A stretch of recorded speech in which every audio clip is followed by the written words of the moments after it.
Hi friends, ఎలా ఉన్నారు అందరూ? బాగున్నారా?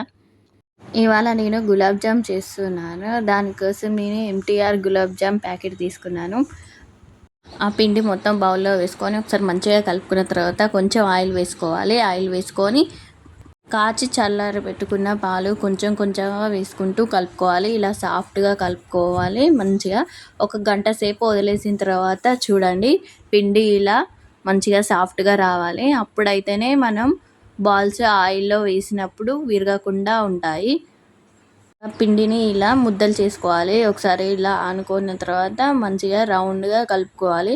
పగలకుండా చూసుకోవాలి. అన్నీ ఇలా రౌండ్గా చేసుకొని పక్కన పెట్టుకోవాలి. ఇప్పుడు పాకం రెడీ చేసుకోవాలి. ఒక గంజి తీసుకొని దాంట్లో కావాల్సినన్ని నీళ్ళు, మనకు స్వీట్కి తగినంత చక్కెర వేసుకోవాలి.